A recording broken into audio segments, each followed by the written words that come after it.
हमने क्या पढ़ा था मेरे दोस्त? हमने पढ़ा था प्रॉफिट गेन, और गेन के बाद हमने लॉस भी पढ़ लिया था।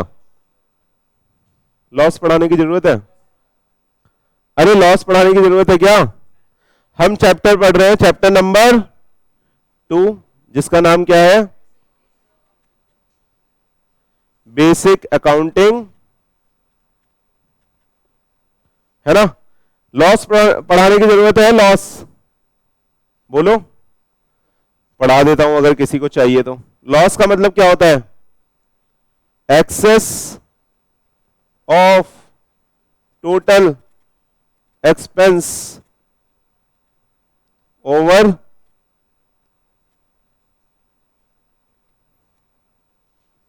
ठीक है, excess of total expense over total revenue, या फिर इंक्लूडिंग अदर इनकम। बेटा मान लेते हैं हमारी दीदी थी, दीदी का बिजनेस था, किस चीज का बोलो ना, और दीदी ने सेल करी 10 लाख रुपए की। कितने की? और 1 लाख रुपए कुछ स्क्रैप वगैरह बेच के या कुछ भी और अदर इनकम कमा ली। 1 लाख रुपए कैसे कमा ली हमने? Other income. डन? कूपन वगैरह से या किसी भी तरीके से हमने कमा ली। टोटल कितना कमाया? 11 लाख। इस 11 लाख को कमाने के लिए जो दीदी ने अपने पास एक्सपेंस करे, रेंट एंड अदर एक्सपेंस ना, यानी सारे एक्सपेंस 12 लाख कर दिए। 11 लाख कमाया और एक्सपेंस कितना कर दिया? तो कितने लाख का लॉस? हाँ, तो लॉस हो गया हमारा कितना? 12 minus 11 is equal to 1 lakh. इसी को यहां हमने वर्ड्स में लिख दिया, क्या? Excess of total expense over total revenue. समझ में आया? पढ़ाने की वैसे जरूरत नहीं थी, ये तो सबको ही पता है ना? गोलगप्पे वाले भैया से भी जाके पूछोगे तो वो बता देगा लॉस क्या होता है। बता देगा नहीं बता देगा, है ना? और आप कमबख्तो मुझसे बोल रहे हो कि ये पढ़ाओ मुझे। चले आगे दोस्त, आइए। आपको ऐसे मजा आता है ना मैं बीच बीच में टोन मारता हूं तो? नहीं? आगे चले। अगला टर्म है बेटा क्या? वो कौन दीदी थी जो हमें बता रही थी उस दिन? सानवी दीदी। आप इतनी शांत क्यों बैठी हो आज? आपने बताने टर्म, ठीक है? अगला टर्म है हमारा क्या? परचेजेस। ठीक है सर, मैंने क्या बोला कि जब भी हम अकाउंटिंग पढ़ रहे हैं तो हम अपने आप को क्या मान के पढ़ेंगे? Owner of the business. हम एक बिजनेस चला रहे हैं और उस बिजनेस को चलाते वक्त हम सारे टर्म्स को एनालाइज कर रहे हैं, या जो भी ट्रांजैक्शन कर रहे हैं हमें ये ध्यान में रखते हुए करनी है कि we are the owner of the business. ठीक है, तो परचेजेस समझते हैं। आप मेरे को बताना, ये आप हो, ये आपका बिजनेस है। किस चीज का बिजनेस है? सेम एग्जांपल लेके चल रहे हैं ताकि समझना इजी हो, है ना? हम टी शर्ट की क्या करते हैं बेटा? ट्रेडिंग करते हैं। ठीक है, तो हमने ना यहां पे परचेज करा, देखना ध्यान से समझना मेरी बात। हमने यहां पे परचेज करा 100 टी शर्ट, 100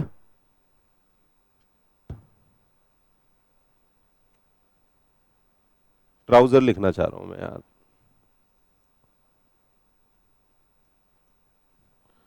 100 ट्राउजर्स। ठीक है, और हमने 2 लैपटॉप खरीदे। 2 क्या खरीदे? लैपटॉप। मेरे को बताना इन तीनों में से कौन सी चीज हमारे लिए वो चीज है जिसमें हम डील करते हैं? है सर, क्या टी शर्ट और ट्राउजर हम हमेशा परचेज करेंगे? क्या ये हमारा रूटीन रहेगा अगर हम टी शर्ट या ट्राउजर का या कपड़ों का बिजनेस कर रहे हैं तो? बोलो सर, रूटीन रहेगा हमारा, है ना? क्या हम लैपटॉप डेली परचेज करेंगे? नहीं करेंगे। तो ये हमारे लिए क्या कहलाएंगे? टी शर्ट और ट्राउजर क्या कहलाएंगे? गुड्स। और गुड्स क्या होते हैं? Item in which we are, बोलो, समझ में आया? तो अगर हम गुड्स को परचेज कर रहे हैं तो वो हमारे अकाउंटिंग में कहां पे रिकॉर्ड होगा बेटा? परचेजेस में। वो कहां पे जाएगा? परचेजेस में। परचेजेस का मतलब है purchase of goods to be sold और मैन्युफैक्चर। परचेज का क्या मतलब है? सुनना, ये मेरे लिए परचेजेस है? क्या लैपटॉप का परचेज मेरे लिए परचेजेस है? हाँ, क्या लैपटॉप का परचेज मेरे लिए परचेजेस है? तो क्या है ये मेरे लिए laptop?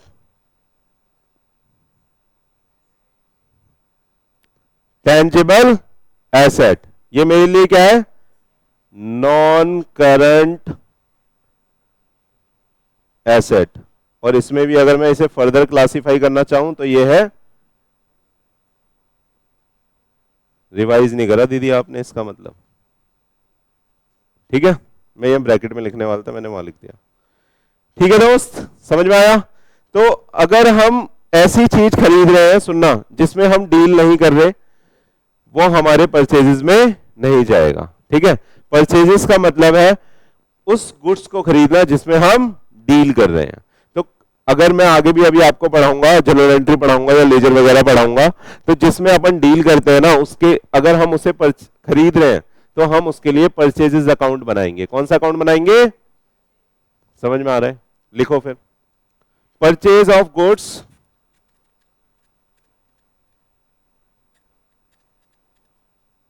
Purchase of goods to be sold. Sir किस लिए खरीदा है दीदी ने? 100 बताना, 100 टी शर्ट और 100 ट्राउजर दीदी ने किस लिए खरीदा है? तो कुछ अलग लिखा गया मैंने, बहुत इजी है। Purchase of goods to be sold और for manufacture of goods. Sir ये बात समझ में आ रही है आपको? ये बात समझ में आ रही है आपको? Purchase of goods to be sold और फॉर मैन्युफैक्चर ऑफ गुड्स, ये बात समझ में आ रही है? और फॉर मैन्युफैक्चर ऑफ गुड्स, बताओ फिर कैसे? हाँ जी, सुनो ये समझाता हूं आपको। और फॉर मैन्युफैक्चर ऑफ गुड्स है ना? अब समझना, छोटा सा एग्जांपल एक यहां पे ले लेते हैं, इससे रिलेटेड है इसलिए सेम पेज पे ले रहा हूं। इस मानना दीदी का बिजनेस है, दीदी सेल तो क्या करती है? टी शर्ट और ट्राउजर यानी क्लॉथ, जितने भी क्लोथिंग चीजें होती हैं वही करती है। लेकिन इस बार दीदी क्या करती है? इनको मैन्युफैक्चर करती है। मैन्युफैक्चर करने का क्या मतलब है मेरे दोस्त? प्रोडक्शन करना, बनाना। इस बार दीदी टी शर्ट किसी से डायरेक्टली नहीं खरीद रही, इस बार दीदी क्या कर रही है? टी शर्ट बना रही है। तो टी शर्ट बनाने के लिए दीदी क्या परचेज करती होगी, बताना? हाँ, उस दिन भी पूछा था मैंने, बेल्स खरीदती होगी दीदी। बेल्स मतलब थान, कपड़े की थान, कौन कौन सी? या तो कॉटन हो गया, या सिल्क हो गया, या क्या होती है स्पेलिंग? सही है, ठीक है। यानी ये गुड्स एक तरह से ये हमारे लिए क्या हो गया मेरे दोस्त?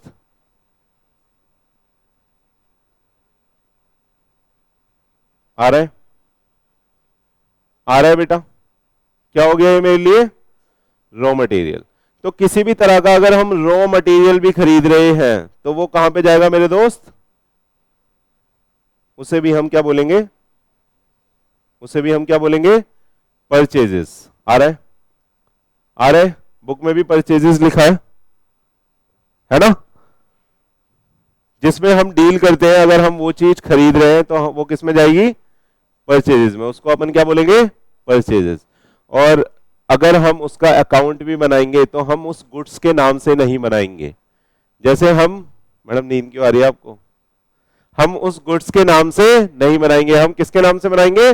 Purchases account. हम क्या बनाएंगे? ये बात आपको आगे समझ आएगी जब जनरल के बाद हम लेजर पढ़ाएंगे आपको। चले आगे। अब सुनना एक नई कहानी। क्या दीदी ने ये 200 चीजें खरीदी, 200, 100 शर्ट, 100 ट्राउजर, क्या ये गारंटी है क्या ये सारे ही सही निकल जाएंगे?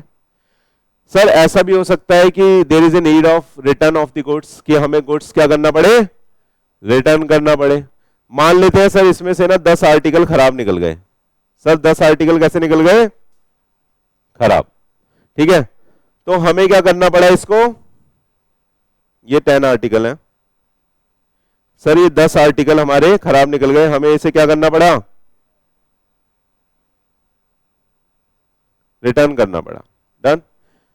तो इस रिटर्न को करने के लिए हम ना परचेजेस अकाउंट को नहीं छेड़ते, हम परचेजेस को नहीं छेड़ते, हम इसके लिए एक नया अकाउंट बनाते हैं, यानी एक नए हेड से जितने भी गुड्स रिटर्न होते हैं उन्हें एक नए हेड में लिखा जाता है, that is called purchase return. That is called, अगला टॉपिक, अगला है पॉइंट आपका ना वो, परचेजेस रिटर्न। हम ना परचेज नहीं छेड़ेंगे, हम इसको एक अलग हेड से रिकॉर्ड करेंगे, the name is called purchase return. इसको रिटर्न आउटवर्ड भी बोलते हैं, इसको क्या बोलते हैं, रिटर्न आउटवर्ड। सर आउटवर्ड क्यों है इसका नाम, क्योंकि यहां पे जो माल है हमारे फैक्ट्री में आ चुका था, अब वहां से बाहर जा रहा है, अब वहां से वापस जा रहा है ना, तो हमारी फैक्ट्री से माल कहां जा रहा है, वापस जा रहा है, तो इसे क्या बोलते हैं, रिटर्न आउटवर्ड। लिख लेना ये बात ना, परचेज रिटर्न को अपन क्या बोलते हैं, रिटर्न आउटवर्ड। और आउटवर्ड क्यों बोलते हैं ये भी बता दिया, समझ में आया।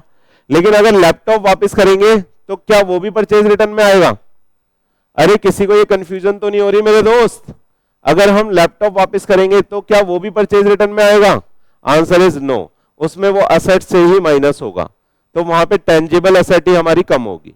समझ में आया, समझ में आया।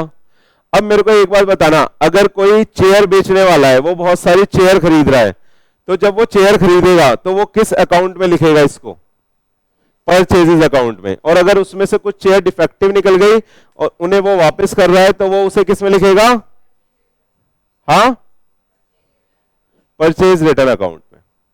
ठीक है जी, दोनों टर्म समझ में आए, आगे चले, आगे आइएगा। बिल्कुल ऐसा ही है क्या, सेल्स, फिर से दीदी का बिजनेस है सेम। डन। दीदी यहां पे क्या सेल करती है बोलो, लेकिन मान लेते हैं दीदी ने ना एक लैपटॉप भी सेल कर दिया, खराब हो गया था, मान लेते हैं जैसे मेरा बिजनेस किस चीज का है, पढ़ाने का, लेकिन क्या मैं ये बेच नहीं सकता अगर खराब हो गया तो, या मेरे यूज में नहीं आ रहा, एक्स्ट्रा पढ़ा है तो बेच नहीं सकता, हाँ बेच सकता हूं। ऐसे ही दीदी ने एक लैपटॉप भी बेच दिया, दीदी ने लैपटॉप भेजा 50,000 का और टी शर्ट बेची दीदी ने 20 लाख की। आप बताओ रेगुलर बिजनेस कौन सा है दीदी का, और दीदी डील किस में कर रही है, तो ये मेरे लिए क्या कहलाएगा, गुड्स। और जितने भी गुड्स हम सेल करेंगे उसे हम कहां लिखेंगे, सेल्स में। तो कुछ भी नहीं है ये, इसको लिख लो sale of goods, sale of goods. लेकिन क्या इसके अंदर सुनना, क्या मैं ये बोल दूं कि सेल ऑफ गुड्स मेरी 20,50,000 की हुई है लैपटॉप को मिला के भी, क्या लैपटॉप जोड़ूंगा इस सेल्स में, आंसर इज नो, ये जुड़ेगा नहीं भाई इसमें, क्योंकि ये क्या है, हाँ ये इसमें क्या हो रहा है हमारा, एसेट सेल हो रही है, ये हमारी एसेट सेल हो रही है, तो यहां पे हमें एसेट को कम करना पड़ेगा, इंस्टेड ऑफ कि सेल बढ़ा दें हम सेल नहीं बढ़ाएंगे, हम क्या करेंगे इसमें एसेट को कम करेंगे और इसकी जगह दूसरी एसेट आ जाएगी, हमारे पास कैश आ जाएगा, है ना। समझ में आ रहा है आपको, थोड़ा थोड़ा अभी अकाउंटिंग इक्वेशन करेंगे ना, तो जिसने स्कूल में पढ़ लिया अकाउंटिंग इक्वेशन उसको समझ आ रहा होगा, थोड़ा बहुत चल रहा है स्कूल में, टर्म्स बताए थे स्कूल में, टर्म्स हो गए थे, बैलेंस शीट पे पहुंच गए, लेजर वेजर सब पढ़ा दिया, जनरल लेजर, स्पीड अच्छी है। एप्पल का स्कूल है क्या आपका, iOS चलता है क्या वहां, विंडोज की जगह, चले आ रहा है बेटा आप लोगों को, आइए। तो लैपटॉप की अगर सेल होगी सर वो किसमें, सेल्स में जाएगा या नहीं, अगर हम लैपटॉप सेल कर रहे हैं लेकिन हम टेक्सटाइल का बिजनेस करते हैं तो क्या वो सेल में जाएगा, आंसर इज नो, ये समझना जरूरी है। सेल में क्या जाएगा, सर वो वाला आइटम जिसमें हम डील कर रहे हैं, जब हम उसे सेल करेंगे तब वो हमारे सेल अकाउंट में जाएगा, या तब हम उसको सेल बोलेंगे। समझ में आया? आगे आइएगा, अगला क्या है, सेम ऐसा ही, दीदी ने 20 लाख का माल बेचा, क्या सारा माल सही निकल जाएगा? क्या कोई ऐसा एक प्राणी नहीं आ सकता, या एक दो प्राणी ऐसे नहीं आ सकते जो ये बोले कि भैया हमें ये पसंद नहीं आ रहा, हम आपके पास से 5 टी शर्ट ले गए थे लेकिन वो हमें समझ नहीं आ रही, हम वापस कर रहे हैं, ऐसा हो सकता है? सर हो सकता है। तो मान लेते हैं कि ऐसे व्यक्ति आ गए और उन्होंने 10,000 का माल वापस कर दिया। क्या कर दिया? रिटर्न कर दिया। इस बार सुनिएगा, हमने माल सेल करा था, हमने सोल्ड करा था माल, और माल हमारे पास वापस आया है। तो ये जो माल वापस आया है इसको हम सेल अकाउंट में हिट ना करके इसके लिए एक नया अकाउंट बनाएंगे, उसको बोलेंगे हम सेल्स, ठीक है, जिसको हम क्या बोलते हैं, घर का नाम क्या है इसका, रिटर्न। समझ में आ रहा है? अभी हल्के हल्के ही टर्म बचे हैं भाई, आगे चले जल्दी जल्दी।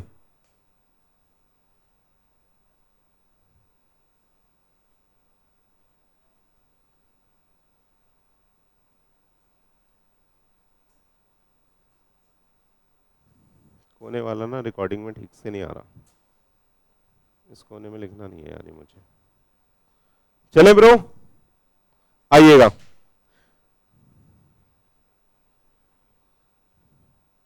नेक्स्ट टर्म कौन सा है दीदी, क्या होता है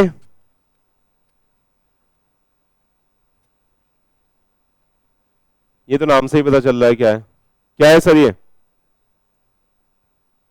सर ऐसा रेवेन्यू जो हमने मेन लाइन ऑफ एक्टिविटी से कमाया है is called revenue from operation. तो लिख लो, amount receive of receivable, amount received और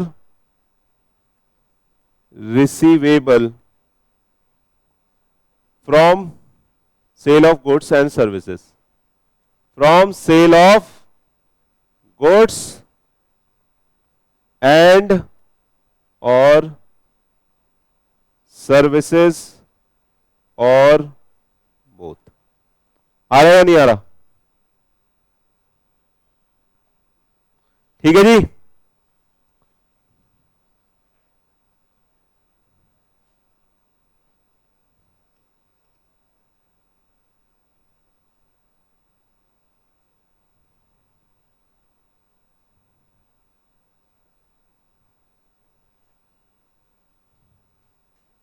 ठीक है, तो जैसे दीदी ने 20 लाख की सेल करी थी, अभी पीछे दीदी ने सेल कितने की करी थी, 20 लाख की, और माल रिटर्न कितना का हुआ था, बोलो ना, तो कितना बचा, कितना बचा, 19,90,000 है ना। तो इतना क्या हो गया, ये दीदी की रेवेन्यू फ्रॉम ऑपरेशन हो गया, यानी नेट पैसा जो हमने कमाया from our main line of activity is called revenue from operation. आगे आ जाएंगे अब। सर गुड्स मैंने पढ़ा दिया आपको, गुड्स, स्टॉक और इन्वेंटरी एक जैसे ही है। सर गुड्स का मतलब क्या है? हाँ सर वो आइटम जिसमें हम डील कर रहे हैं, आपकी जो बुक लिखती है गुड्स परचेज फॉर रीसेल और मैन्युफैक्चर ऑफ द प्रोडक्ट, बात वही है। हाँ तो लिख लो आप, goods purchased for goods purchase for resale और फॉर मैन्युफैक्चरिंग, स्पेलिंग लिख लेना है ना, मैन्युफैक्चरिंग ऑफ प्रोडक्ट्स। तो इसमें मैंने आपको एग्जांपल दिया मैन्युफैक्चरिंग में रॉ मटेरियल्स का ना, ठीक है, डन है जी। गुड्स भी समझ में आ गया, टाइम नहीं लगाते, आगे चलते हैं।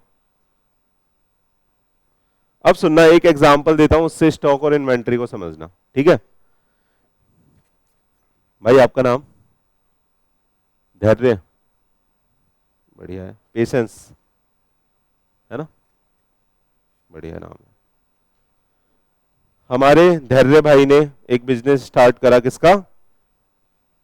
मैन्युफैक्चरिंग ऑफ टी शर्ट, या कौन सा, क्या करना चाहते हो? चेंज कर लेते हैं, थोड़ा बोरिंग हो रहा है टी शर्ट टी शर्ट। बुक्का बुक्की, स्पेलिंग देख लेना, मैन्युफैक्चरिंग ऑफ, ठीक है। अब ये मैन्युफैक्चरिंग कर रहा है, ये बात ध्यान रखना है ना। तो ये क्या करेगा बताओ, अब इसको कुछ माल खरीदना पड़ेगा, that is called raw material. भाई क्या क्या लगेगा बताना? लेदर लेना पड़ेगा भाई को, और स्पेलिंग नहीं पता, मैं लिख देता हूं, सही है, स्पेलिंग देख लेना, लेजिस नहीं, LAI, वीडियो रिकॉर्ड हो रहा है, LA,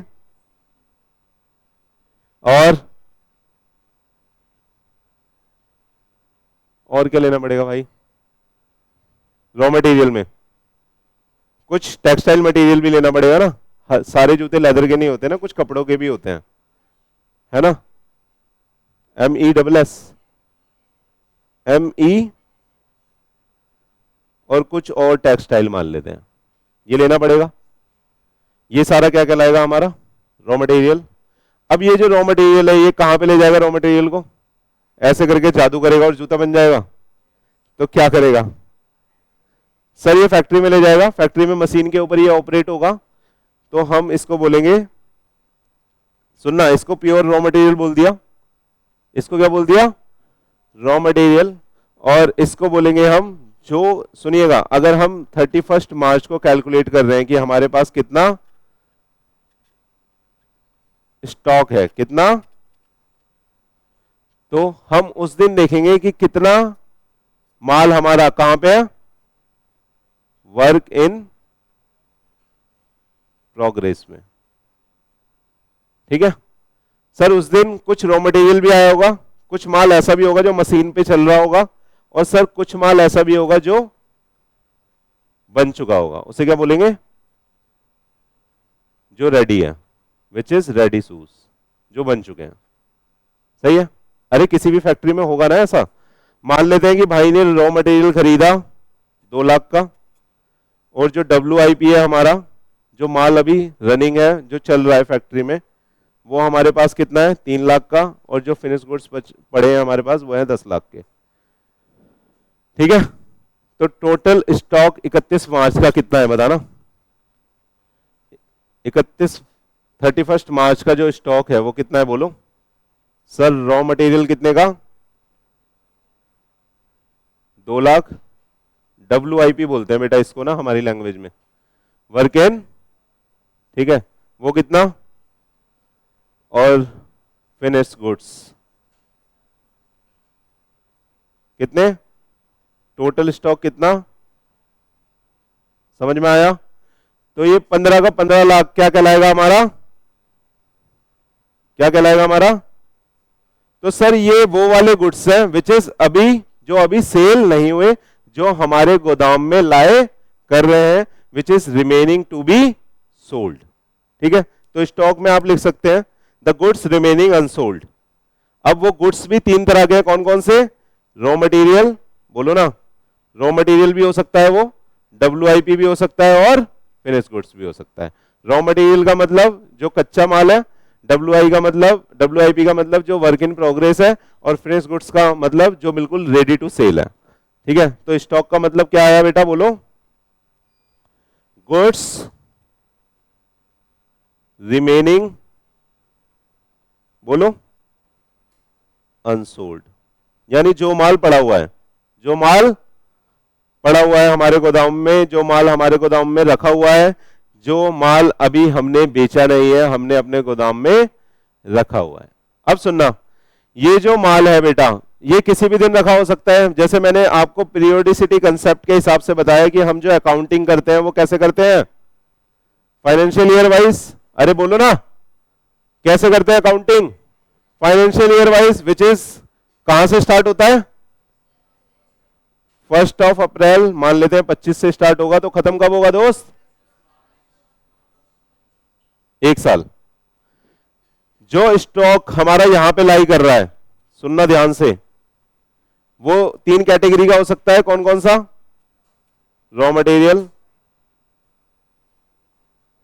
WIP और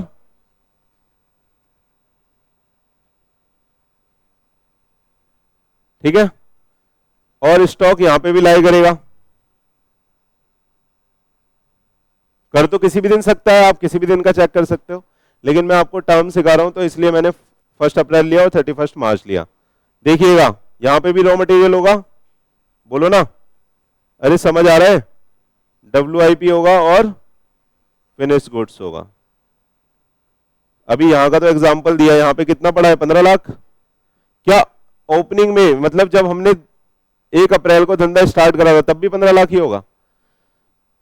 कोइंसिडेंसली हो भी सकता है सेम, लेकिन हमारे जनरली नहीं होगा, है ना।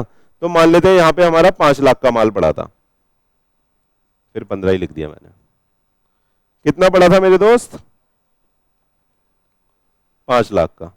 ठीक है, ये जो हमारा 1 अप्रैल को जितना भी स्टॉक पड़ा है बेटा, इसको एक टर्म के नाम से जानते हैं, इसको हम बोलते हैं ओपनिंग स्टॉक। क्या बोलते हैं?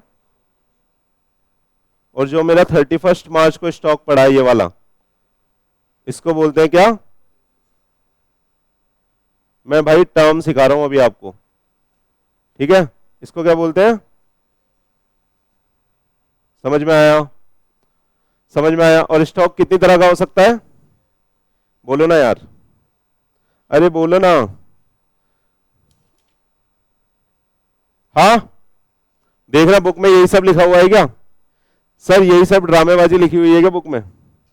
दीदी, सानवी दीदी, तीन है, क्या क्या लिखा है?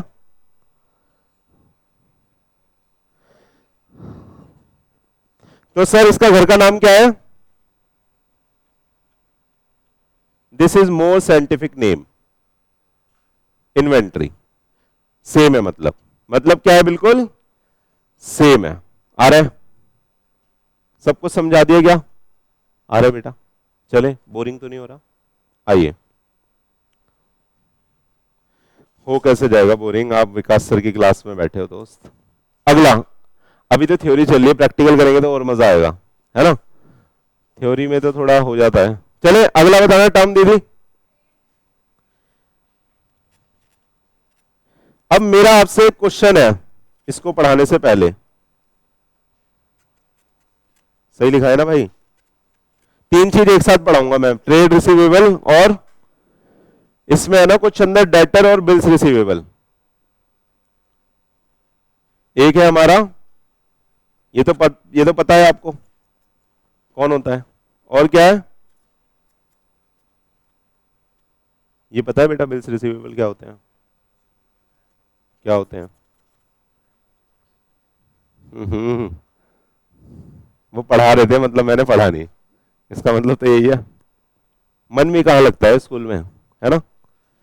स्कूल में बहुत सारे हमारे चाहने वाले लोग भी तो होते हैं, है ना, या नहीं? यस सर, सरकाज़म था ये ना। समझे नहीं तो अच्छी बात है, धीरे धीरे समझ जाओगे। हाँ जी सुनिएगा, यहां पे हम 2 तरह के लोग हैं इस पूरे ऑडिटोरियम में। हम कौन कौन है? हम कौन कौन है? गर्ल्स और, लेकिन अगर हमें एक नाम से बुलाना है तो हमें क्या बोला जाएगा? हाँ, ह्यूमंस। तो वही है, जैसे ये 2 तरह के लोग हैं, डेटर्स एंड बिल्स रिसीवेबल। अगर इन दोनों को एक नाम से बुलाना है, इज कॉल्ड, ये तो समझ में आ गया। वी आर, जैसे we are belonging from the same category, है ना। हम में से कोई जानवर वानवर तो नहीं है ना? कोई है तो नहीं जिसके पंजे बड़े हो जाते हैं शाम को? हाँ, पूरे शरीर पे बाल आ जाते हैं और वो बहुत तेज चिल्लाता है फिर, ऐसा तो कोई नहीं है। तो we are belonging from the same category, on the same line the debtor and bearer is also belonging from the same category which is called, समझ में आ रहा है। अब डेटर क्या होते हैं ये बहुत अच्छे से समझते हैं। भाई का बिजनेस है, भाई का नाम क्या था? D, you are mister D, है ना। तो हमारा डी भाई है धैर्य, इनका बिजनेस है, ये तो समझा चुका हूं ना, लेकिन इसी के साथ बीआर भी समझा दूंगा तो ध्यान से समझना। इनका बिजनेस है टी शर्ट सेल करने का। इन्होंने, मैडम आपका नाम, स्पेलिंग फिर पंगा करेगी ना आपकी। इन्होंने दीदी को माल सेल करा, दीदी का नाम है मिस एस, दीदी का नाम क्या है?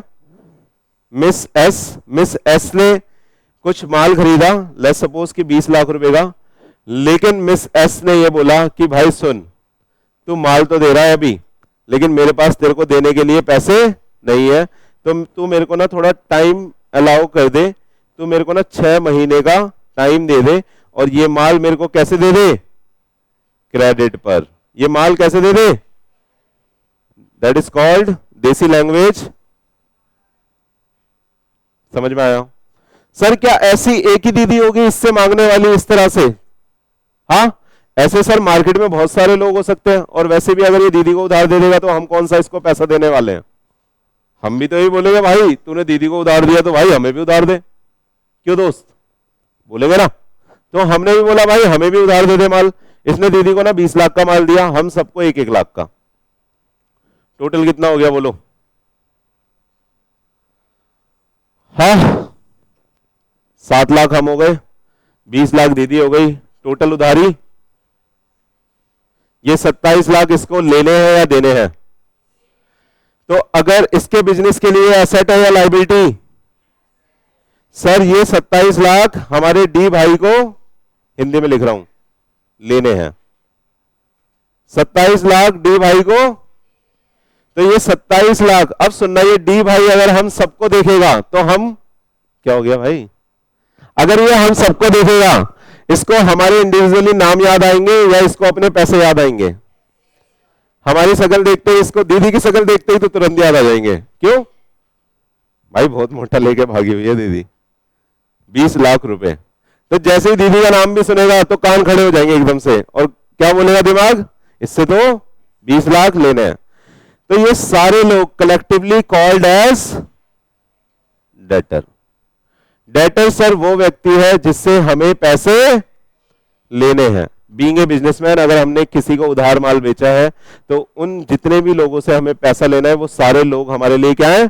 डेटर। और डेटर क्या होते हैं हमारे लिए? एसेट होते हैं। क्यों? क्योंकि ये फ्यूचर में बेनिफिट देंगे, देंगे ना भाई। 27 लाख तो आएंगे ना आपकी जेब में, तो ये फ्यूचर में बेनिफिट देंगे। और कोई भी ऐसी चीज जो हमें फ्यूचर में बेनिफिट देती है इज कॉल्ड, बताया आपको। चले आगे। अब कहानी स्टार्ट करते हैं बीआर की। अगले पेज पे ले जाऊं, यहां थोड़ी खिचड़ी पक जाएगी वरना। ले जाऊं, चलेगा? अब सुनना, ये भाई था, भाई ने सेल करी थी दीदी को, कितने लाख की? और हम भी थे साथ में, +7 लिख देते हैं, तो हम लोग भी थे ना या नहीं थे?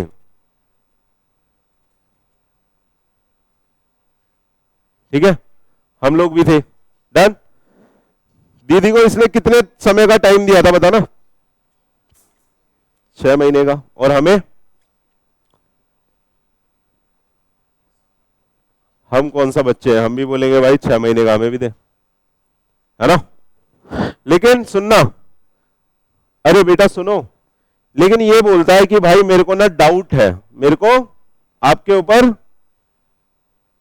डाउट है, तो आप ना मेरे को ये रिटर्न में दे दो, मेरे को ये बात रिटर्न में दे दो, मेरे को ये बात बोलो रिटर्न में दे दो कि आप सब लोग मेरे को 27 लाख दोगे, आप सब लोग मेरे को 27 लाख दोगे।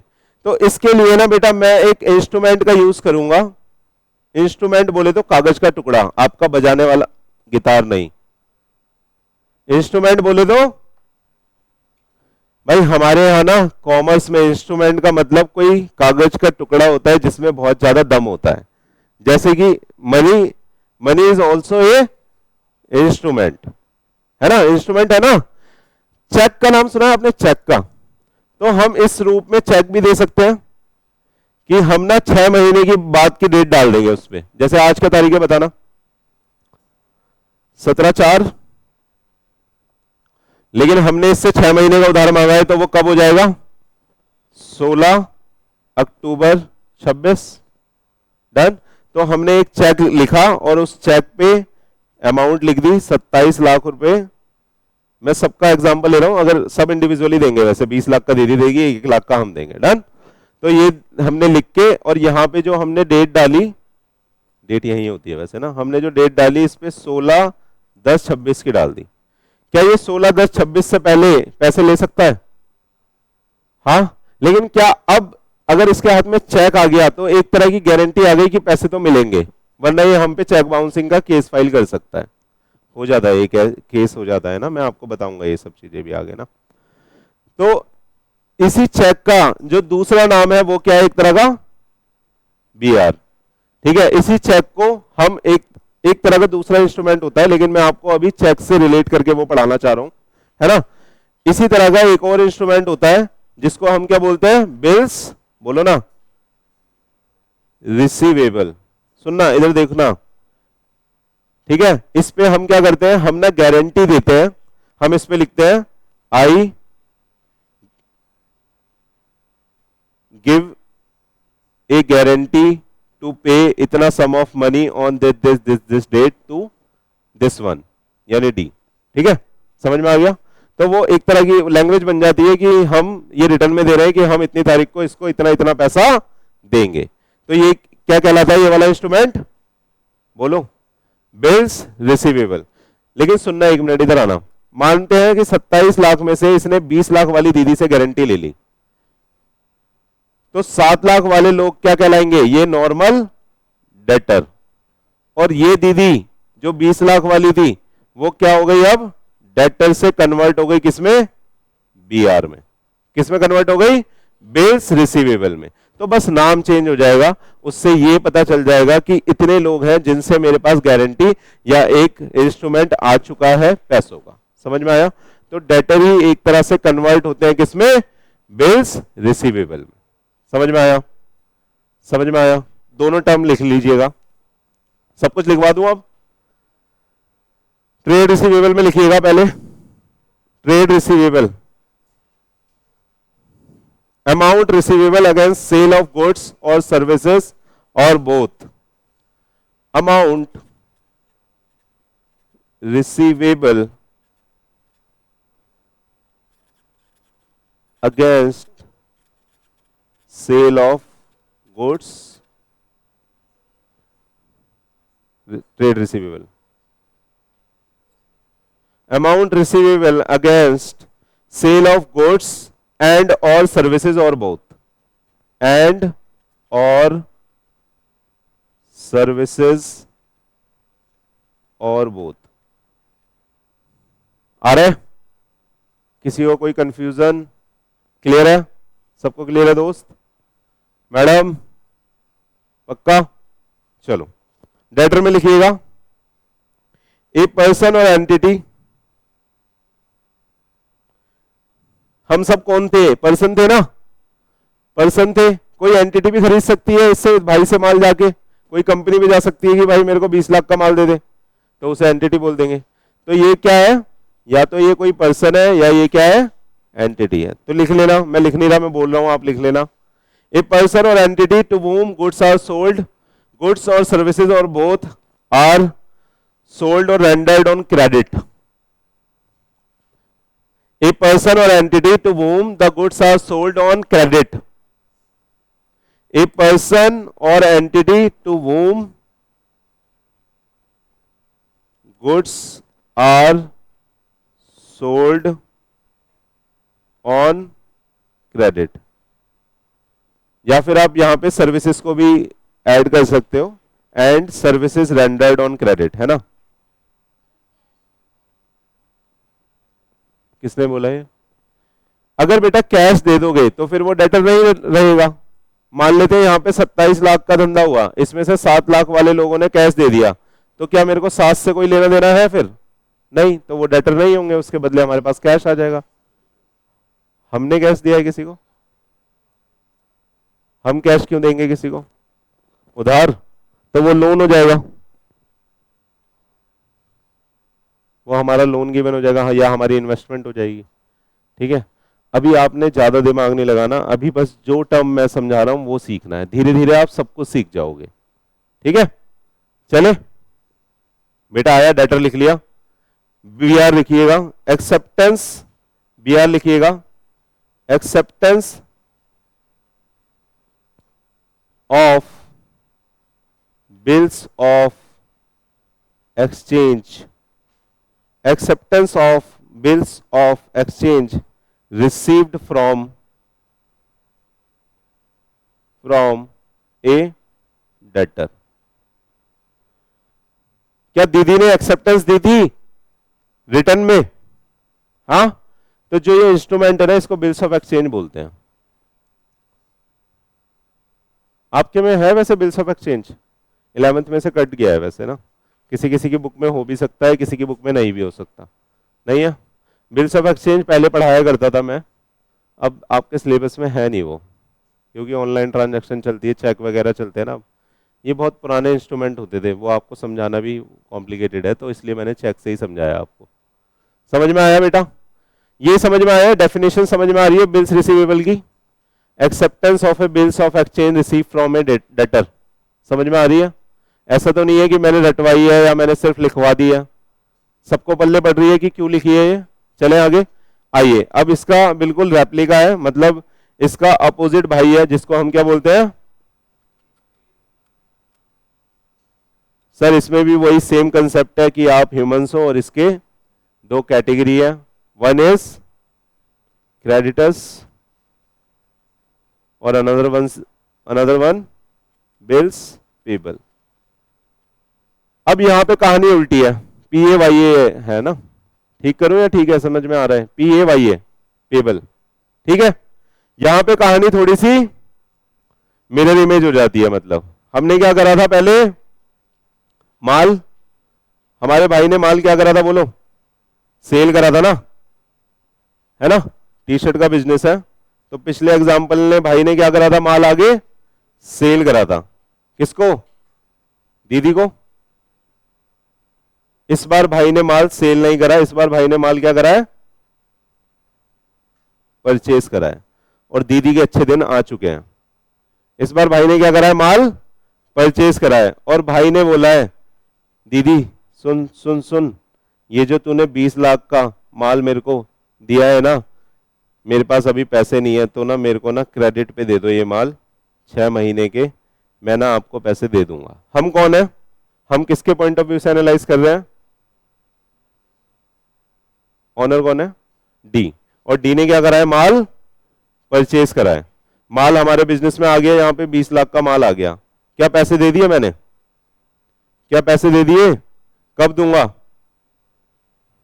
तो ये क्या है, मेरी इंडेप्टनेस यानी उधारी, है ना। तो ये दीदी मेरे लिए क्या है, असेट या लाइबिलिटी? इस बार दीदी मेरे लिए क्या है, लाइबिलिटी, और इस लाइबिलिटी को हम किस नाम से जानते हैं? क्या ऐसी एक ही दीदी होगी जिससे हम उधार माल खरीदेंगे? बिजनेस में तो यार कितनी नंबर ऑफ ट्रांजैक्शन होती हैं, तो ऐसा हो सकता है कि ऐसे बहुत सारे लोग हों जिससे हम माल खरीदेंगे उधार। अरे हो सकता है या नहीं हो सकता, बोलना, हो सकता है ना। तो ये सारे लोग हमारे लिए क्या कहलाएंगे, क्रेडिटर्स। समझ में आया? आ रहा है या नहीं आ रहा, बोलो। अब इस बार हम दीदी को गारंटी देंगे, इस बार मान लेते हैं हमने पांच लोगों से माल लिया था, एक से 20 लाख का, एक से 10 लाख का, एक से 10 लाख का, एक से 5 लाख का, एक से 2 लाख का। ये सब हमारे क्या थे, बोलो बोलो, क्रेडिटर्स। इसमें से दीदी बोलती है कि भाई मेरे को रिटर्न में दे कि तू पैसे देगा, मेरे को रिटर्न में दे कि तू पैसे देगा। तो मैंने क्या करा, एक इंस्ट्रूमेंट पे लिख दिया कि आई एग्री टू पे या गारंटी टू पे इतना sum of money on this date. तो ये जो इंस्ट्रूमेंट है ये क्या कहलाएगा, बिल्स। सेम लाइन पे है बिल्कुल, बिल्स रिसीवेबल पे वो सामने वाला लिख के देता है हमें कि वो पे करेगा, बिल्स पेबल पे हम लिख के देते हैं कि हम आपको पे करेंगे। समझ में आया? लिख ले, ट्रेड पेबल लिखिएगा, amount payable against purchase of goods or services और बोथ। क्या बार बार ये बोलना पड़ेगा गुड्स और सर्विसेज और बोथ? बोलना पड़ेगा, समझ नहीं जाओगे आप। Amount payable against purchase of goods and services और बोथ। अगर मेरा सर्विस का बिजनेस है तो मैं किसी से आगे सर्विस लेके आगे सर्विस दे सकता हूं ना, इसलिए सर्विस लिखा है वहां पे। बेटा आ रहा है? Amount payable against purchase of goods or services और बोथ। जल्दी जल्दी लिखना यार, आज भी नहीं खत्म हो पाएगा वरना। थोड़ा मैं डिटेल में जाके पढ़ाता हूं ना। चले, लिख लिया? उसमें लिखिएगा ट्रेड पेबल्स में अमाउंट पेबल, ट्रेड पेबल ही लिखा है ना, क्रेडिटर सेम है डेटर की तरह, ए पर्सन और एंटिटी, ए पर्सन और entity to whom amount is payable. वहां पे रिसीवेबल था, बस यहां पेबल आ जाएगा। लिखो, क्रेडिटर्स लिखो, लिख लिया था? क्रेडिटर्स लिख लो, ए पर्सन और entity to whom amount is payable against purchase of goods services और बोथ। आ रहा है? आ रहा है? बिल्स पेबल लिखिएगा, acceptance of bill of exchange given to a creditors. ये लिखवा देता हूं, acceptance of a bills of exchange given to a creditor. आ रहा है? पक्का? चले आगे, आगे आइएगा। अगला क्या है? जल्दी जल्दी।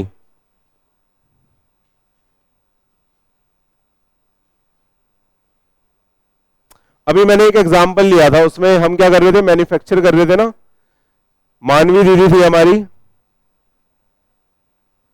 और मानवी दीदी क्या कर रही थी बोलो? टेक्सटाइल का बिजनेस कर रही थी। टी शर्ट का मतलब टेक्सटाइल हो गया ना। तो दीदी क्या कर रही थी? रॉ मटेरियल खरीद रही थी, है ना? अरे बोलो ना, अलग अलग तरह का रॉ मटेरियल खरीद रही थी। सिल्क था और, है ना, अलग अलग तरह का रॉ मटेरियल खरीद रही थी और उसको एक फिनिश गुड्स बना दे रही थी, टी शर्ट बना दे रही थी और टी शर्ट बना के सेल कर रही थी, है ना? अब जो मैं टर्म पढ़ा रहा हूं वो पढ़ा रहा हूं क्या? एक टी शर्ट का क्या था सेल प्राइस? मैडम बताना, आपकी सेल प्राइस कितना था आपकी टी शर्ट का? जल्दी से बता दो। अरे कुछ भी बोलो ना। 5,000। थोड़ा थोड़ा बड़ा सोचेंगे हम ना, हम कोई ब्रांड बना के बेचेंगे ना यार, हम पटरी पे थोड़ी ना, है ना? हम अपना एक ब्रांड बनाएंगे तब सेल करेंगे। तो हमने कितने का बेचा? नहीं होती क्या टी शर्ट 5 की? इससे बहुत महंगी महंगी भी होती है यार, ये तो स्टार्टिंग में नहीं होती कुछ ब्रांड्स की ना। तो मैंने क्या बोला, अपन 5,000 की बेच रहे हैं। ध्यान से ध्यान से ध्यान से ध्यान से प्लीज सारे लोग इधर। सर हम इसको 5 का सेल कर रहे हैं, तो ये 5 मेरे लिए क्या है?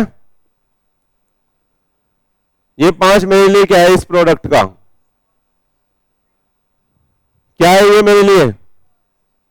सर बताना, ये मेरे लिए कॉस्ट है या ये मेरे लिए प्राइस है? ये 5,000 मेरे लिए कॉस्ट है या प्राइस है? कितने बच्चे कहते हैं कॉस्ट? कोई भी नहीं। कितने बच्चे कहते हैं प्राइस? सानवी आप क्या कहते हो? कुछ नहीं। नोटा बताओ। सर ये 5,000 क्या है? प्राइस। दीदी इस 5,000 की चीज को बनाने में कितना समय लगा था? मतलब कितना पैसा लगा था आपका? 5 की चीज को बनाने में क्या 5 ही लगे होंगे? क्या दीदी ने बनाने में भी इतना ही खर्च करा होगा? बोले ना, कितना कितना कितना हुआ होगा? 3,000। हम 2.5 ले लेते हैं, हम ले लेते हैं कि 50% मार्जिन पे हम खेल लें। तो ये जो 2,500 है ये हमारी क्या है बेटा? कॉस्ट। और ये हमारा क्या है? और ये जो बीच का 2,500 है ये क्या है हमारा? क्या लिख दिया? मार्जिन, ये क्या है हमारा, डन। तो सुनिएगा, किसी भी गुड्स को जिसमें हम डील कर रहे हैं उसको बनाने में जो भी पैसा लगा है इज कॉल्ड कॉस्ट। ये इसको बनाने में, इस टी शर्ट को बनाने में ये पैसा लगा होगा ना, इतना इतना हमने मार्जिन लिया और इतने का सेल कर दिया। यानी कि जिस भी कीमत पे कोई सामान अगर मिल रहा है वो उसका क्या है मेरे दोस्त, प्राइस है। वो क्या, जिस भी कीमत पे कोई सामान मार्केट में मिल रहा है वो उसका क्या है, प्राइस है। लेकिन क्या उतना ही लगा होगा उसको बनाने में भी, नहीं।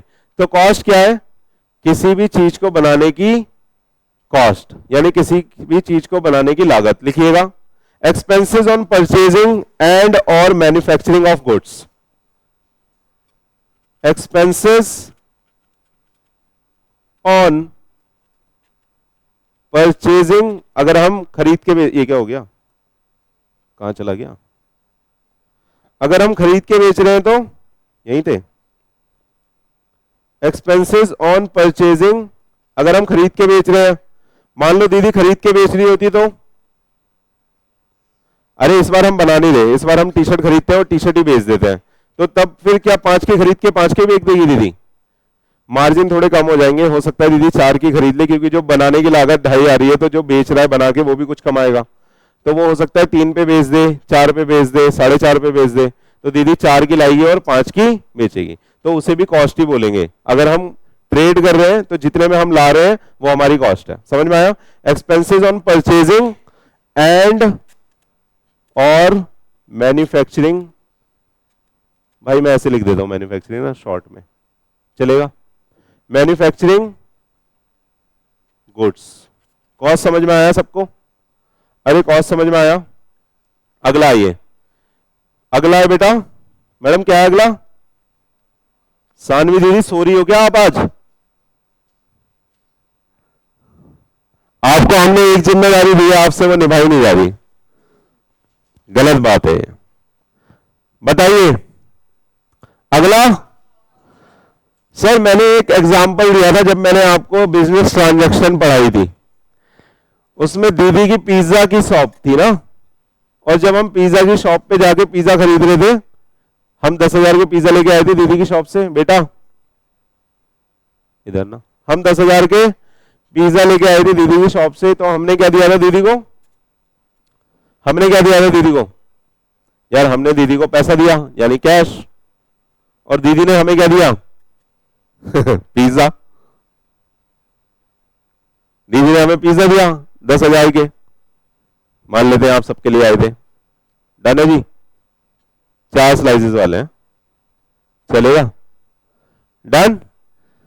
तो दीदी ने हमें पिज्जा दिया, लेकिन हम इसका क्या मांगेंगे? एक, ये जो पिज्जा इतने सारे दिए, हम इससे इस चीज का क्या मांगेंगे?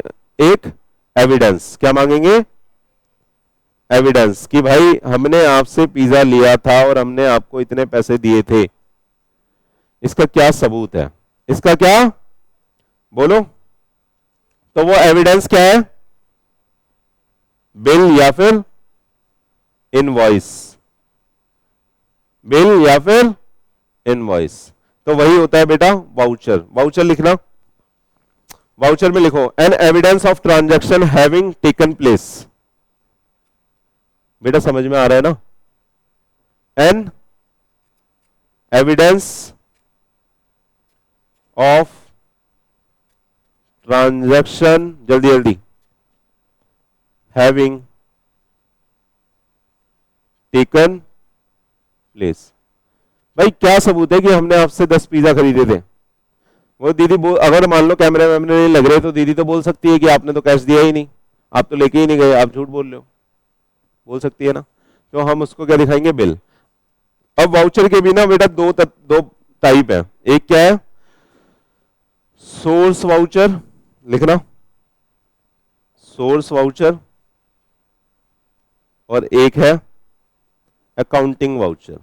एक क्या है बोलो ना?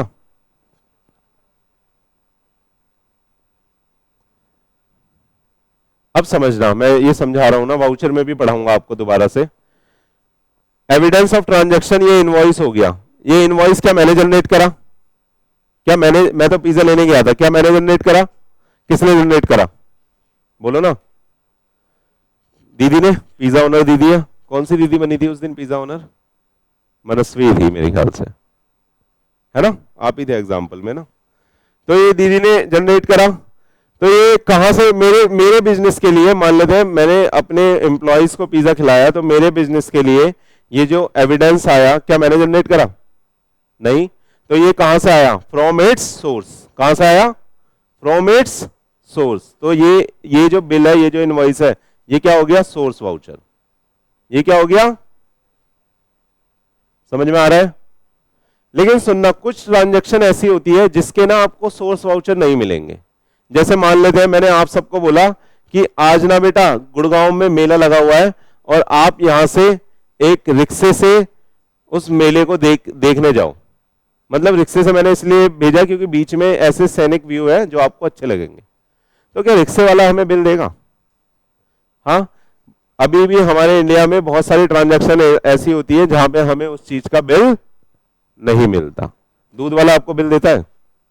जो दूध वाले भैया आते हैं, मैं थैली की बात नहीं कर रहा। हाँ, बहुत सारी चीजें ऐसी हैं, बहुत सारी ट्रांजैक्शन इस तरह की होती है जहां पे हमें बिल नहीं मिलता। तो वहां पे ना हम खुद उस चीज का वाउचर क्रिएट करते हैं। हम खुद उस चीज का वाउचर क्रिएट करते हैं, उसको बोलते हैं अकाउंटिंग वाउचर। तो हम ना अपने ही ऑर्गेनाइजेशन में एक वाउचर छपवाते हैं, उसमें हम एक डेबिट लिख देते हैं और एक क्रेडिट लिख देते हैं। जैसे हमने डेबिट लिख दिया कि मैंने मान लो आपको भाड़े के लिए पैसे दिए थे, मैंने ये बोला था कि आप यहां से मेरे दूसरे क्लाइंट के यहाँ या कहीं पे घूमने चले जाना, उसके लिए पैसे दिए हैं। तो मैं उसमें ना लिख दूंगा कन्वेंस पेड ₹5000 और उस पर आपके साइन करा लूंगा। तो ये वाउचर किसने जनरेट करा? हमने अपने पास, और हमने इसमें डेबिट क्रेडिट डाला। डेबिट का मतलब है खर्चा, ठीक है? वो मैं सिखाऊंगा क्या होता है डेबिट क्रेडिट ना, अभी बस आप इतना ही समझो, ठीक? तो ये वाउचर मैंने खुद जनरेट करा to record the transaction, then this voucher is called as क्या? Accounting voucher. समझ में आ रहा है? समझ में आ रहा है? सर कई बार ना हम इन सोर्स वाउचर के रिस्पेक्ट में भी अकाउंटिंग वाउचर बनाते हैं। कई बार हम सोर्स वाउचर के रिस्पेक्ट में भी अकाउंटिंग वाउचर बनाते हैं। जैसे कोई बिल आया हमारे पास, हमें पता ही नहीं चल रहा ये बिल किस चीज का है, ये खर्चा कहां पे रिकॉर्ड होगा, ये प्रिंटिंग स्टेशनरी में जाएगा, ये कन्वेंस में जाएगा, ये रेंट में जाएगा, रिपेयर में जाएगा। तो हम ना उस ये सोर्स वाउचर स्टेपल कर देते हैं और एक उसके ऊपर अकाउंटिंग वाउचर काट देते हैं और अकाउंटिंग वाउचर पे लिख देते हैं। जैसे मान लेते हैं पेट्रोल आया, अब पेट्रोल डीजल के लिए आया या बाइक के लिए, सॉरी पेट्रोल जनरेटर के लिए आया या बाइक के लिए आया, ये कैसे पता चलेगा? हमें नहीं पता ना। तो वो तो उसके यूज से पता चलेगा, लेकिन अगर यूज होके वो उड़ गया तो कल को पता चल पाएगा कि वो बाइक में यूज हुआ था या जनरेटर में यूज हुआ था? नहीं पता चल पाएगा। तो पता कैसे चलेगा? जब हम उसे अकाउंटिंग वाउचर में लिखेंगे। हमें जनरेटर चलाना था रिपेयर करने के लिए, अपनी बिल्डिंग में कोई मशीन चलनी थी, तो फिर उस खर्चे को, उस पेट्रोल के खर्चे को मैं कहां लिखूंगा बताओ? उसको मैं लिखूंगा रिपेयर्स में। मैं किस में लिखूंगा? रिपेयर्स में। और उसके पीछे स्टेपल करके वो पेट्रोल की रिसीट लगाऊंगा। समझ में आया? तो वो एविडेंस ऑफ ट्रांजैक्शन हो जाएगा। और for the recording purpose in my books of account, मैंने उसे किस में रिकॉर्ड करा? रिपेयर्स में। तो अकाउंटिंग वाउचर किसके लिए काम आते हैं? अकाउंटिंग करने के लिए। और सोर्स वाउचर जो होते हैं वो हमें जहां से वो ओरिजिनेट होती है ट्रांजैक्शन, वहां से मिलते हैं। ठीक है, समझ में आया? लिखिएगा, सोर्स वाउचर में लिखिएगा। लिख रहे हो ना? सोर्स वाउचर में लिखो, ये एविडेंस ऑफ ट्रांजैक्शन है। It is an evidence of transaction. जल्दी जल्दी, it is an evidence of transaction. Example में लिख लेना, invoice, bill, receipt, cash memo. Momo नहीं बोला मैंने, अरे बच्चों मैंने मोमो नहीं बोला, कैश मेमो बोला है, कैश मेमो। अकाउंटिंग वाउचर लिखिएगा।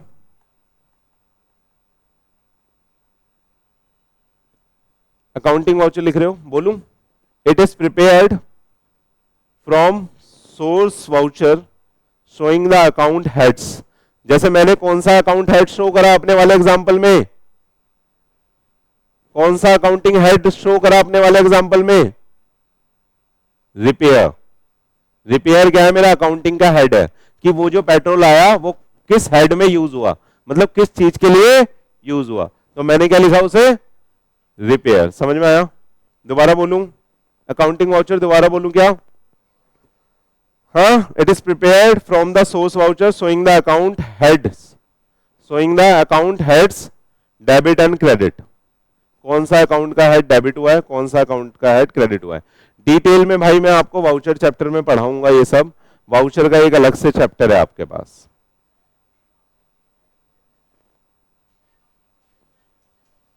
जरूरी होता है, वो वाउचर में जब पढ़ाऊंगा ना तब डिटेल में डिस्कस करेंगे। चले आगे मेरे प्यारे बच्चों, चले आगे। आइए, अब आ रहा है डिस्काउंट। ये तो आपको अच्छे से पता होगा। सर डिस्काउंट क्या होता है? हाँ, डिस्काउंट क्या होता है? सर डिस्काउंट क्या होता है? सर सुनना, पहले ना समझ लेते हैं, फिर देख तो लेंगे ही होता क्या है। अब हमारा भाई ना बिजनेस करता है टी शर्ट का, तो भाई गया मार्केट। कहां पे मिलती है यहाँ पे कपड़ों की मार्केट कौन सी है जहां पे होलसेल में मिलता है सामान? छोरियों की टी शर्ट बेचता था क्या भाई? सरोजनी गया था ये, ठीक है, दीदी कह रही है सरोजनी। कहां गया था? सही लिखा है ना मैंने? सरोजनी नहीं है वैसे ये मार्केट। अरे यहाँ पे सरोजनी नहीं है मार्केट, कपड़ों की मार्केट और कोई सी है वैसे, मेरे को भी नहीं पता, आप देख लेना। टैंक रोड वगैरह से आते हैं कपड़े ना, वहां पे एक बहुत होलसेल का चलता है, मुझे भी नहीं पता। होलसेल मार्केट गया है ये, मैंने होलसेल लिख दिया भाई। कहां पे गया है भाई हमारा? जल्दी जल्दी देख लो यार, जल्दी जल्दी। कहां गया है भाई हमारा? होलसेल मार्केट में। और भाई ने बोला कि मेरे को ना 1000 टी शर्ट खरीदनी है, ठीक है। तो सामने वाला बोलता है हाँ भाई खरीद लो, इसका आपको प्राइस लग जाएगा 1000 रुपए पर टी शर्ट। पर टी शर्ट कितना पड़ रहा है?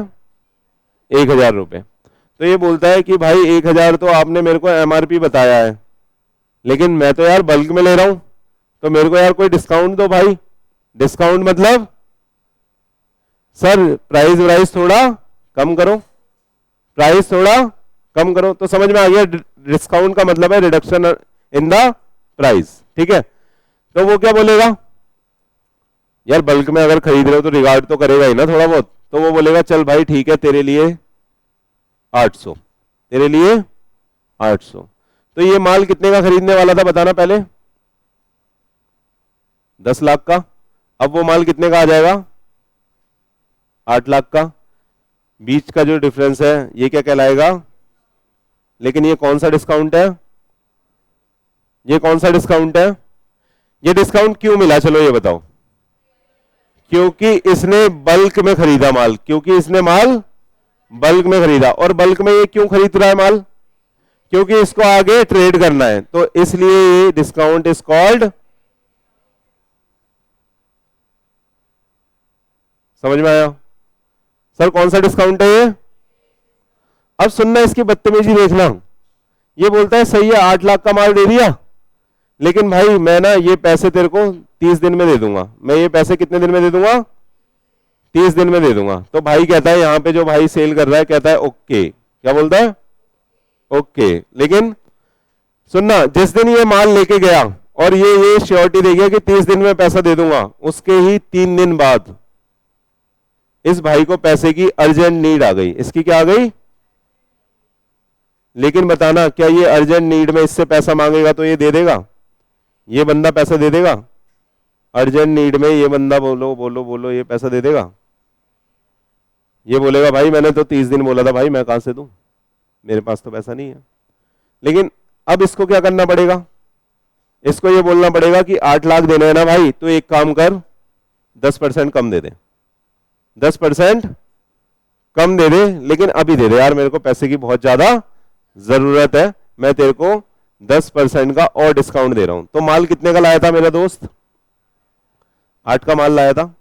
अब इसको कितने पैसे देने पड़ेंगे बताना? कितने का डिस्काउंट हो गया? अब पैसे कितने देने पड़ेंगे? 720। तो ये जो 80 का डिस्काउंट मिला, इस डिस्काउंट को क्या बोलेंगे?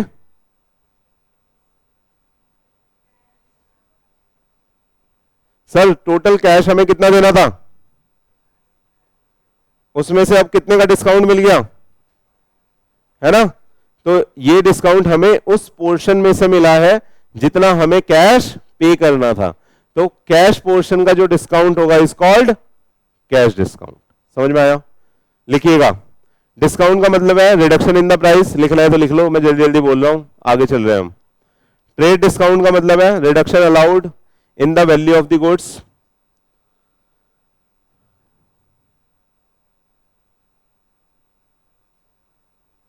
व्हेन ट्रेड डिस्काउंट बोलूं, ट्रेड डिस्काउंट बोलूं, reduction allowed in the value of the goods due to purchase in certain quantity or value.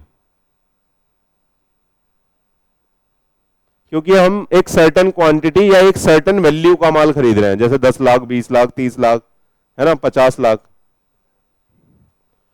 Reduction allowed in the value of the goods purchase due to purchase of certain quantity or value. खुद भी बना के लिख सकते हो, कुछ नहीं है, क्योंकि हम बल्क में खरीद रहे हैं, सर्टन क्वांटिटी और सर्टन वैल्यू में खरीद रहे हैं, इसलिए वो डिस्काउंट हमें मिला है। तो वो डिस्काउंट क्या कहलाएगा? Trade discount. कैश डिस्काउंट का लिखिएगा, reduction in the amount payable और receivable due to timely payment. Reduction in the amount payable और receivable due to timely payment, क्योंकि हमें टाइम पे, अपने टाइम के अनुसार पैसा चाहिए, इसलिए हमने ये डिस्काउंट दिया है। Reduction in the amount payable और receivable due to timely payment. हो गया? जल्दी आ जाओ यार, छोड़ो, लिख लेना, घर पे देख के लिख लेना, बुक में से देख के लिख लेना, आ गया हो, खत्म करना है आज ना। डिस्काउंट वर्सेस रिबेट, किसी को पता है? सर रिबेट क्या होती है? सर रिबेट क्या होती है? रिबेट नहीं पता किसी को? पढ़ लिया आपने, अंडी मंडी, पक्का पढ़ा नहीं है?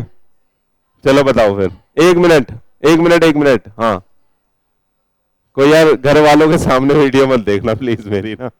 हाँ, चीजें खराब होगी तो हम क्यों खरीदेंगे बहन? चलो सुनना आप ध्यान से,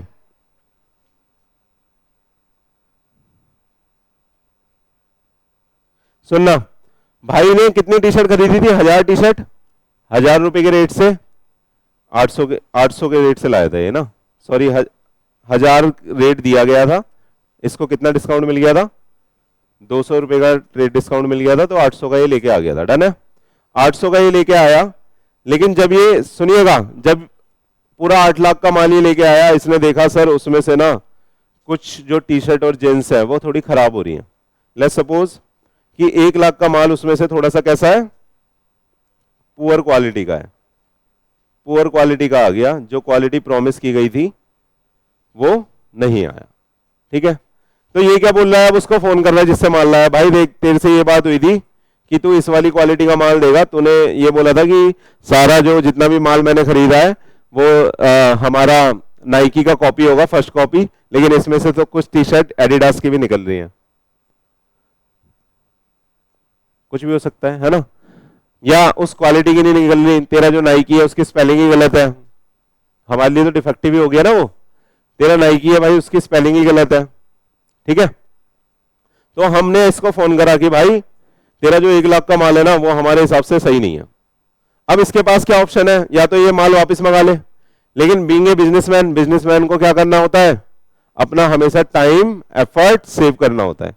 तो ये बोलेगा कि चल भाई सुन, तू ये 1 लाख का जो माल है ना, इसके मेरे को ना तू 80,000 ही दे दियो, तो ये इसके 80,000 ही दे दियो, मैंने 20,000 का जो पैसा है ये छोड़ दिया। तो इस बार उसने पैसा क्यों छोड़ा है? क्योंकि उसके माल में कोई कमी है, इसलिए उसने ये पैसा छोड़ा है। ठीक है? एक्सेस सप्लाई या हो गई है, या पुअर क्वालिटी का माल चला गया है, किसी और वजह से अदर देन डिस्काउंट अगर कोई भी पैसा छोड़ रहा है तो हम उसे क्या बोलते हैं? रिबेट। हिंदी में क्या बोलते हैं इसको?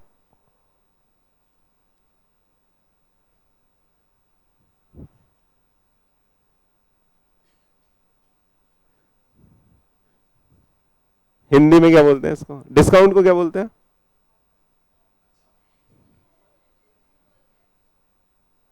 हाँ, चलो घर से पढ़ के आना। चले आगे, चले आगे। रिबेट हो गया। अब छोटे छोटे कुछ टर्म है, उन्हें बिना लिखाए पढ़ा दूं।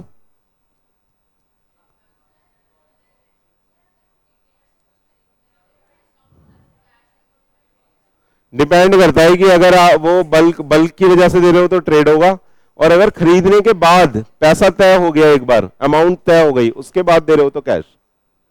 अगर कंसिडरेशन का जो अमाउंट है वो फिक्स हो गया, उसके बाद कोई भी डिस्काउंट दे रहे हो तो वो कैश डिस्काउंट है। हाँ जी, अब बस गिनती के दो चार पॉइंट्स हैं, छोड़ दो। चलो आज के लिए इतना ही रखते हैं, बहुत मजा आया आपके साथ।